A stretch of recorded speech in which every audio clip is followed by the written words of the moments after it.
요양보호사 TV 이기론입니다.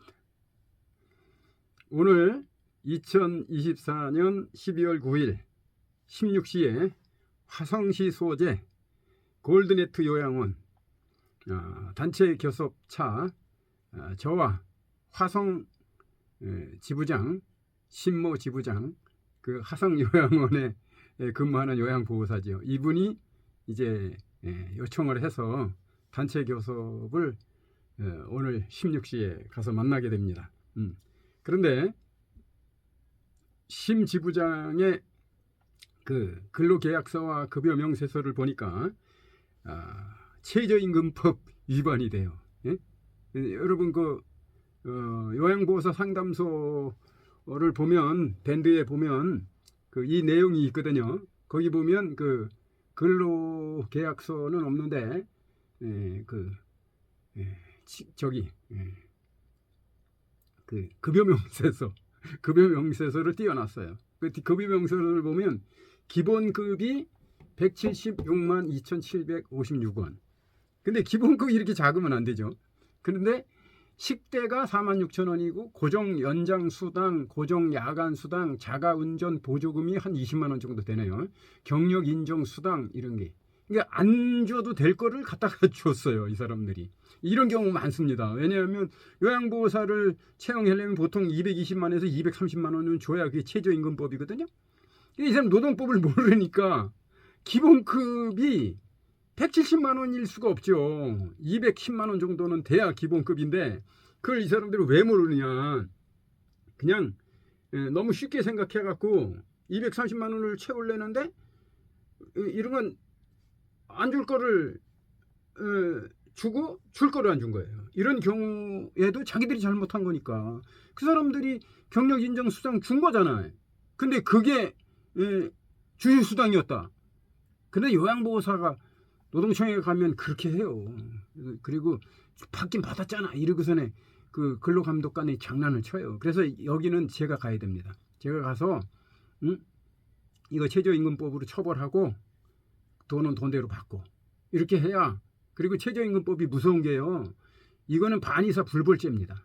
그러니까 반의사 불벌죄가 아닙니다. 그러니까 근로자가 처벌을 원치 않으면 처벌을 못해요. 검사가 처벌하고 싶어도. 그런데 근로자가 처벌을 원치 않는데도 처벌을 하는 게 반의사 불벌죄예요. 그러니까 의사에 반해서 처벌 못한다. 이게 이제 반의사 불벌죄인데 이거는 처벌하는 거야. 의사에 반해서도 처벌하는 거예요.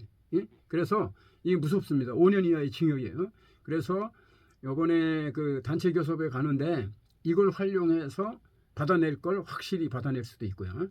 그리고 이제 저쪽에서는 이제 어떻게 나올지 그걸 보고 하는 건데 이게 벌써 이번에 이제 4개월밖에 근무를 안 했지만은 한 30만 원에서 40만 원 되니까 130만 원에서 150만 원 정도 이렇게 되고. 그리고 또 이게 반의사 불벌죄다 보니까 이걸 고발 들어가면은요 꼼짝없이 형사 처벌되는 거거든요. 그러니까 이거를 그 고발하지 않는 조건으로 다른 더 좋은 거를 요구할 수가 있어요. 이 노조가 이런 걸 잘해야 돼요. 그리고 저는 이제 한 명의 노조원을 가지고도 단체 교섭이 들어가는 거예요. 왜냐하면 이 노동조합은 2인 이상이면 그 조합을 할 수가 있어요. 그러니까 위원장 1명, 조합원 1명. 그 요양원에서는 그렇죠. 근데 저는 또 그 요양원 소속도 아니잖아요. 그래도 노조 대표로 가는 겁니다. 그렇게 해서 단체 교섭을 통해서 임금 인상도 언제부터 합니까? 1월 달부터 소급해서 하는 거예요. 이건 매년 하는 거니까. 그리고 12월에 해도 1월부터 소급해서 5% 인상해달라. 그리고 또 내년 1월이면 또 단체 교섭이 또 들어갑니다. 이게 매년 하는 거예요. 임금 인상은 매년 하는 거고 근로조건에 대한 거는 이제 2년에 한 번이에요. 그러니까 그 근로조건에 대한 어떤 합의가 단체 협약으로 체결이 됐다고 하면 그 유효기간은 2년이 되겠습니다. 2년.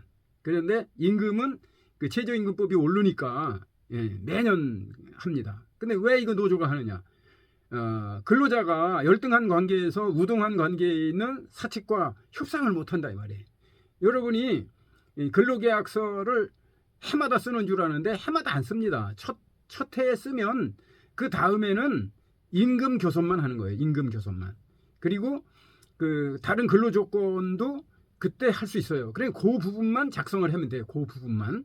응? 그 부분만 작성을 하면 되고 첫 번 그 근로계약서가 계속 유효한 거예요. 그 다시 작성해달라면 다시 작성하지 말자 그러세요. 이거 작성하면 이 사람들이 변경할 수가 있잖아요. 변경은 근로자의 동의가 있어야 돼요. 동의 없이는 변경 못합니다. 그래서 오늘은 단체 교섭을 그 화성시로 가는데 화성시에서 저에게 물어보고 싶은 사람이 있으면 골드네트 요양원으로 오시면 되겠습니다. 아마 한 5시까지는 제가 있을 거예요. 이거는 이제 16시 그러니까 4시에 모여서 오늘 할 내용은 그렇게 많지는 않아요.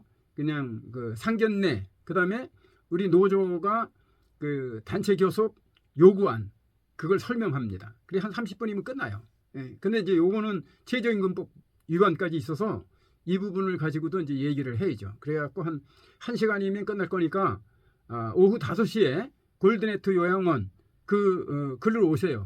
그리고 거기서 전화를 하시면 아마 그 근처에 뭐 식당이든지 또 뭐 커피숍이든지 이런 데서 얘기할 수도 있고 뭐 차 안에서 얘기할 수도 있고 이제 그렇습니다. 그래서 오늘은 여기까지. 요양보사 TV 이기론입니다.